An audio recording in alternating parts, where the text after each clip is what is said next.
زندگی کے گوشوں میں سے سبحان تین گوشے، سبحان اللہ ماشاء اللہ ایک سیرت، دوسرا کرامت، ماشاء اللہ تیسرا شہادت۔ سبحان اللہ، واہ کیا بات. اس نشست میں میں پہلے گوشے میں سے کچھ پھول چن کر آپ کی بارگاہ میں رکھتا ہوں ماشاء اللہ تاکہ اس کی خوشبو سے آج ہم یہاں مہک کو اپنے قلوب اور اذہان کے اندر اتار کر اپنے من کو خوشبودار کر سکیں۔ سبحان اللہ سبحان اللہ ماشاء اللہ. میرے حبیب علیہ الصلوۃ والسلام نے فرمایا کہ مسلمان کے لیے یہ جائز نہیں ہے کہ 3 راتیں اپنے مسلمان بھائی کے ساتھ ناراض رہے، اللہ یعنی اس سے بات چیت نہ کرے اور اس سے ملاقات نہ کرے، اور فرمایا کہ جو بات چیت کرنے میں پہل کرتا ہے وہ جنت جانے میں بھی پہلے ہوگا۔ سبحان اللہ واہ. جو بات چیت میں پہل کرے گا وہ جنت بھی پہلے جائے گا۔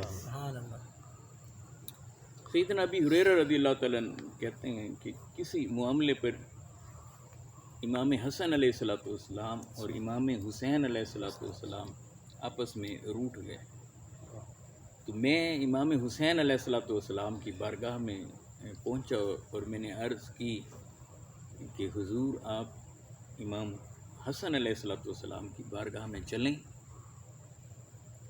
امام حسین علیہ الصلوۃ والسلام نے فرمایا کہ ہاں یقیناً بات یہی ہے اور میرا دل بھی بڑا کرتا ہے، مگر میرے آقا کی حدیث مبارکہ ہے اللہ کہ جو صلح کرنے میں پہل کرتا ہے، سبحان اللہ بات چیت کرنے میں پہل کر. پہل کرتا ہے، وہ جنت میں پہلے داخل ہوگا۔ سبحان اللہ سبحان اللہ وہ اللہ جنت میں پہلے پہلے داخل ہوگا، اور میں یہ نہیں چاہتا کہ امام حسن علیہ السلام سے پہلے میں جنت میں داخل ہوں۔ اللہ سبحان اللہ کیا بات. ادب دیکھیں ان کا، ادب دیکھیں، چاہت اور اخلاص دیکھیں۔ سیدنا ابی ہریرہ رضی اللہ تعالیٰ عنہ فرماتے ہیں کہ میں امام حسن علیہ الصلوۃ والسلام کی بارگاہ میں حاضر ہوا اور میں نے امام حسین علیہ الصلوۃ والسلام کے جذبات ان کی بارگاہ میں پہنچائے۔ امام حسن علیہ الصلوۃ والسلام یہ سن کر اسی وقت کھڑے ہوئے اور چل کر امام حسین علیہ الصلوۃ والسلام کے پاس آئے۔ سبحان اللہ سبحان اللہ اب اس میں سے کیا گوشہ عیاں ہو رہا ہے، کیا پہلو عیاں ہو رہا ہے؟ ایک یہ کہ بڑوں کا ادب کیسے کرنا ہے، اور دوسرا گوشہ یہ کہ ادب صرف دنیا ہی میں نہیں، صرف دنیا ہی کو نہ تکیں۔ ایمان کی طاقتور علامت یہ ہے کہ بندہ مومن اپنے مومن بھائی کا دنیا میں بھی خیال رکھتا ہے اور آخرت میں بھی خیال رکھتا. سبحان اللہ دنیا میں بھی بڑوں کو ادب اور احترام کے تقاضے کے مطابق انہیں احترام دینا ہے، ہر حال میں احترام دینا ہے، ہر حال میں احترام دینا ہے، اور زاویہ بندہ مومن کا یہ ہو کہ اس کی نگاہ اٹھے تو آخرت میں جنت تک جا پہنچے۔ سبحان اللہ سبحان اللہ کیا بات.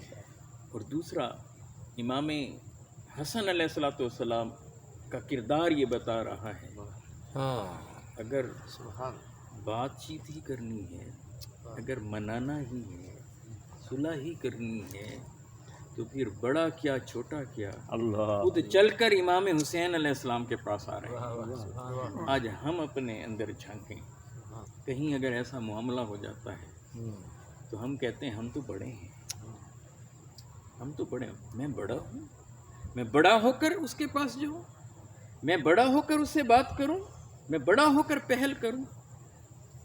اب دیکھیں جب آقا و مولا علیہ الصلوۃ والسلام کا فرمان آ گیا کہ جو صلح میں پہل کرتا ہے وہ جنت میں بھی پہلے جائے گا، سبحان اور ادھر سے امام حسین علیہ الصلوۃ والسلام کے جذبات امام حسن علیہ السلام کے لیے یہ ہیں کہ دنیا میں جیسے امام حسن بڑے ہیں، جنت میں داخلے کے وقت بھی بڑے پہلے آگے چلے نا. واہ واہ واہ واہ واہ اللہ اللہ اللہ کیا بات. یہ جذبہ پھر ان کی باقی زندگی میں بھی نظر آتا ہے. ایک ضرورت مند حاجت مند امام حسین علیہ السلام کے پاس آتا ہے. اب وہ بڑا مسکین تھا، غریب تھا، حاجت مند تھا. امام حسین علیہ السلام کے پاس آتا ہے کہ میری مدد کیجیے، اور ساتھ میں یہ بتاتا ہے کہ امام حسن علیہ السلام کی بارگاہ میں گیا تھا، انہوں نے مجھے 200 دینار دیے ہیں. امام حسین علیہ السلام نے انتہا کے سخی تھے، انتہا کے سخی تھے. 200 دینار میں سے 1 دینار کم کر کے اسے دیا، اور یہ کہنے لگے کہ میں نیکیوں میں اپنے بڑے بھائی امام حسن علیہ السلام سے آگے بڑھنا نہیں چاہتا. اللہ اللہ کیا بات. یہ نہیں کہ دینا نہیں چاہ رہے تھے، اگر شاید وہ نہ بتاتا تو سب کچھ دے دیتے، کیونکہ ان کی سیرت اس بات کی غمازی کرتی ہے کہ سخاوت انتہا درجے کی امام حسین علیہ السلام میں موجود تھی. ایک وقت ایک حاجت مند آیا، آپ نے گھر سے پوچھا کہ گھر میں کوئی رقم رکھی ہے؟ بتایا گیا کہ اتنی رقم پڑی ہے. کہا کہ وہ ساری کی ساری اٹھا دیں، اتنی ہمیں ضرورت نہیں ہے جتنی اس شخص کو ضرورت ہے، سب اسے دے دیں.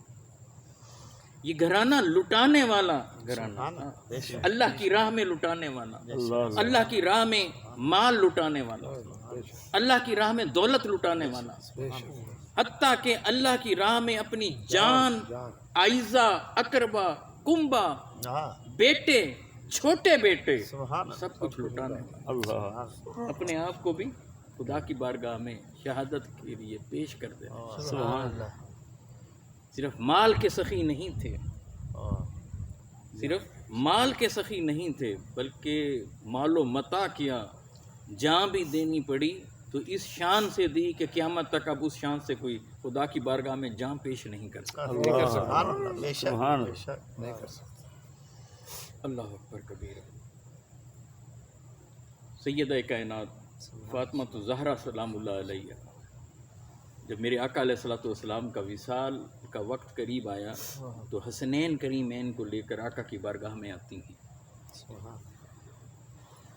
عرض کرتی ہیں کہ یا رسول اللہ انہیں کچھ عطا فرما دیجئے.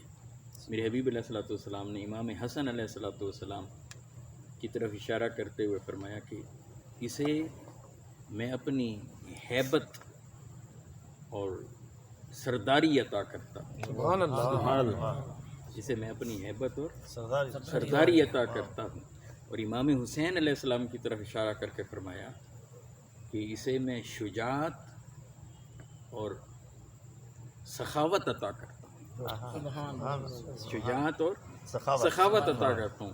سیرت امام حسین علیہ السلام یہ بتاتی ہے کہ امام علی مقام علیہ السلام کے پاس کوئی آیا تو خالی نہ گیا، سخی اتنے تھے. اور میرے آقا علیہ السلام کا دوسرا جملہ شجاعت والا، سیرت امام حسین علیہ السلام یہ بتاتی ہے کہ حیات کو بھی خدا کی بارگاہ میں پیش کر دیا، اپنی زندگی کو بھی پیش کر دیا. بہادری کے جوہر ایسے دکھائے کہ شہید ہو کر مولا کی بارگاہ میں آئے. سبحان اللہ. نعرہ تکبیر، نعرہ رسالت، نعرہ خلافت، نعرہ حیدری، نعرہ غوثیہ. سبحان اللہ کیا بات. امام حسین علیہ السلام کے سیرت نگاروں میں سے بعض نے یہ واقعہ لکھا ہے کہ جب امام حسین علیہ السلام شہید ہو گئے تو ان کے کندھے پر ایک غیر معمولی زخم کا نشان تھا. تو اکثر احباب نے کہا کہ یہ جو تلواریں لگی ہیں یہ یہاں میدان جنگ کے زخم ہیں، ان میں سے کوئی نشان. اگر غور دیکھا گیا تو گہرا تھا. تو امام زین العابدین علیہ السلام آپ کے صاحبزادے، ان سے پوچھا گیا یہ کیسا نشان تھا.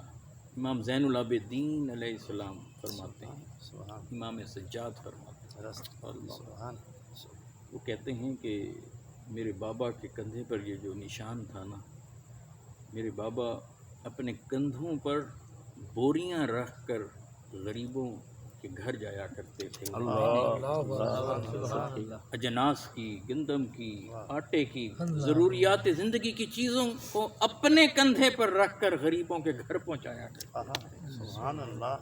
امام حسین علیہ السلام سے محبت تو ہم کرتے ہیں، کیا ان کی سیرت کے ان دو گوشوں کو بھی دیکھا کہ وہ دوسروں کی مدد کیسے کرتے تھے، ان کے گھروں میں سامان کیسے پہنچاتے تھے؟ کیا آج کے اس دور میں، اس وقت میں، جس وقت میں ہم موجود ہیں، اس دور میں جس میں ہم موجود ہیں، اس زمانے میں جس میں ہم موجود ہیں، کیا ہمارے ارد گرد ایسے لوگوں کی کمی ہے کہ جنہیں 2 وقت کا کھانا بھی نہیں ملتا؟ کیا ہم ان کی مدد کے لیے کبھی ایسے نکلے؟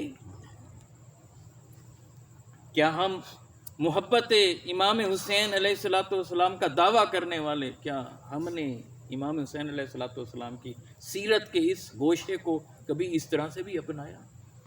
اور دوسری طرف فلسطین کے اندر ہمارے مسلمان بھائیوں کے ساتھ کیا ہو رہا ہے، بچوں کے ساتھ کیا ہو رہا ہے؟ یقین کیجئے فلسطین کے دور حاضر کے اس معاملے کو دیکھ کر، غزہ میں ہونے والے مظالم کو دیکھ کر، رفح میں یہودی کس طرح سے مسلمانوں کی گردنوں کو ذبح کر رہے ہیں، اس عمل کو دیکھ کر حقیقت میں جو کتابوں میں واقعہ کربلا کتابوں میں جو پڑھا تھا وہ پڑھا تھا، مگر دور حاضر میں محسوس اب آ کر ہوتا ہے کہ کربلا میں امام حسین علیہ السلام کے ساتھ کیا ہوا ہوگا۔ اس وقت بھی تو اطراف و اکناف میں مسلمان تو موجود تھے، کلمہ پڑھنے والے تو موجود تھے، مگر صرف یہ خاندان مصطفیٰ صلی اللہ علیہ وآلہ وسلم ہی کربلا میں تنہا کیوں رہ گیا؟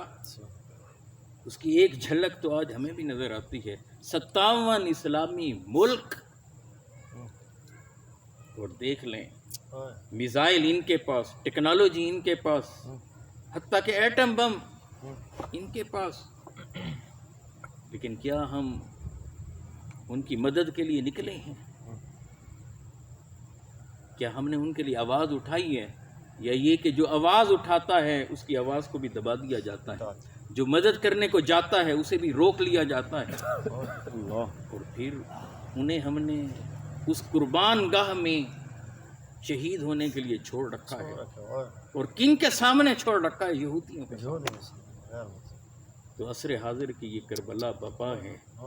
کیا دوسرا گوشہ جو تھا امام حسین علیہ السلام کی زندگی کا، کہ اپنی جان مولا کے سپرد کر دی تھی، کیا 57 اسلامی ممالک میں سے کتنے لوگ ہیں جو اس کی طرف نکلتے ہیں؟ اللہ سبحانہ و تعالی سیرت امام حسین علیہ السلام پر عمل کرنے کی توفیق۔ آمین۔ السلام علیکم۔